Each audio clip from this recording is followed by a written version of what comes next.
Howdy friends, Alicia Latrice here coming to you with yet another video. I know I haven't spoke to you guys in about 2 weeks since I provided the last update on when I started PROVERA to try to kickstart my menstrual cycle to start preparing for baby number 2.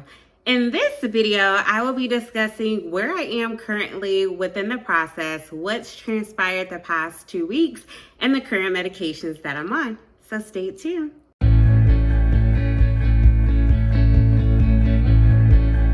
Okay friends, so you guys know I was overly excited when I went to my doctor's appointment for lab work and to really understand why my menstrual cycle hadn't started. And if you recall in the video, my menstrual cycle started while I was at my appointment. Upload, she came, she conquered, she did the damn thing. I was overly joyed. And so during that appointment, I was able to get all my lab work conducted. And then I was also able to get a vaginal ultrasound completed to see like what's what. Does everything look okay? Does my uterus look fine? And everything was a-okay. So I'm getting ready for my sonogram. These are our goodies.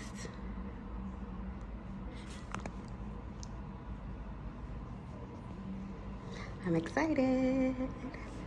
So because everything went exceptionally well, during the 2 weeks I was on birth control pill, on the 14th day, I went to my fertility clinic and had additional blood work done.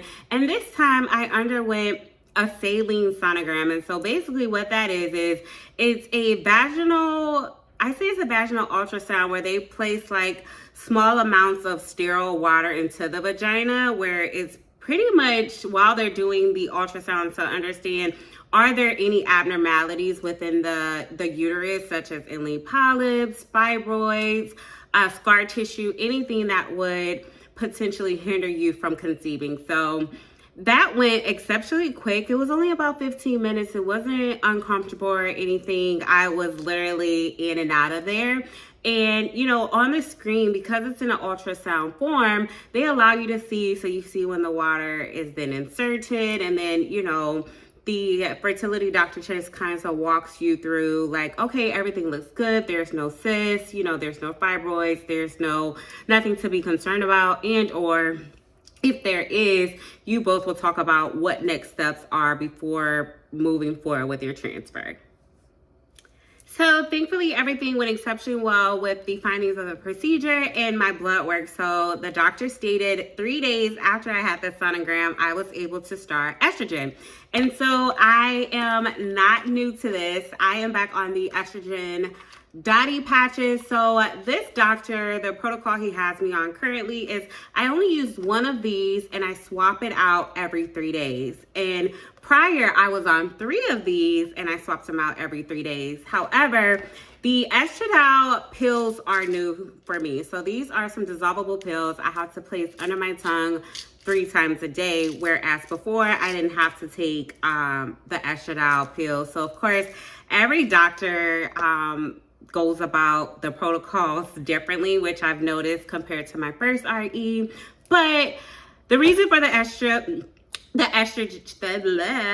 estradiol is to support with the thickening of your uterine lining. So of course you want your uterine lining to be extremely thick because it helps support with implantation of the frozen embryo during transfer. So currently those are the 2 medications that I am on. Let's like a rewind. Something that's also different for me this go around is when I was preparing for transfer, I only had to get my cycle once, and then that's when I started like the medication with the estradiol patches. And then after that, a week before transfer, I started on progesterone and oil. So after I stopped taking the birth control pills, 2 days later, my cycle came on. And I'm not saying like a little bit of spotting. I am on a full-blown cycle, and today is like day 5 of being on my cycle. And it kind of has freaked me out because when I noticed it came on, I called the nurse like, hey, I know you told me that once I started estradiol, I may like spot a little bit, but lady, my period is on. Like, I'm freaking out. Like, is this normal? Should this have been a thing? And she's like, you know, Oh, yeah, it's normal just because at this point you were due for a period, but I'm like, my period just went off 2 weeks ago. So you're saying I should get a period every 2 weeks. Nonetheless, that has really taken a toll on me just because, again, it's so different from my first experience to where I'm like, okay, because my period came on and I don't transfer probably for another 2 weeks. Is that okay? Will my uterine lining be as thick as it needs to? But this doctor states he likes to check the uterine lining twice before you go to transfer. So I will go this Friday and I will go again next week, and then hopefully the week after it will be transfer day. So right now, for the most part, I am just trying to stay very optimistic. I am doing positive affirmations every day because, again, this cycle is literally different from the first one. So I'm trying to get myself out of the mindset like, oh, we're not doing it exactly like we did last time when I was with my first RE. That means it's not going to work. So I'm really trying to change the way of thinking. And, it's so hard in this journey because, at the end of it all, you're not guaranteed to have a baby. It's not guaranteed that you will conceive. And it's just one of those things where you just continue to pray and have faith that this bundle of joy, is mine. I'm claiming it. And that's all you can do is have hope, have faith, claim that this is meant for you, and do your due diligence to ensure that you're putting forth your best effort to make it happen.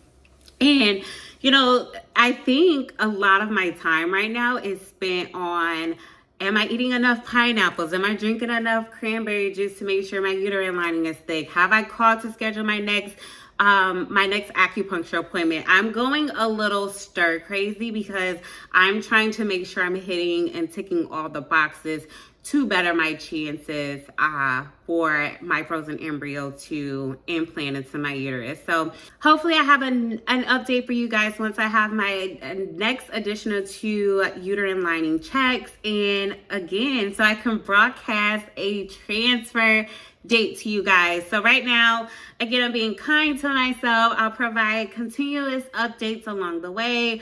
Right now, I'm just like playing the waiting game. We're just ready for my menstrual cycle to go off so this lining can get as thick as it needs to be for a successful transfer. The next video that I will post will be all the things that I am consuming to help me transfer, whether it's from the cranberry juice, whether it's from the pineapples, all the old wives' tales.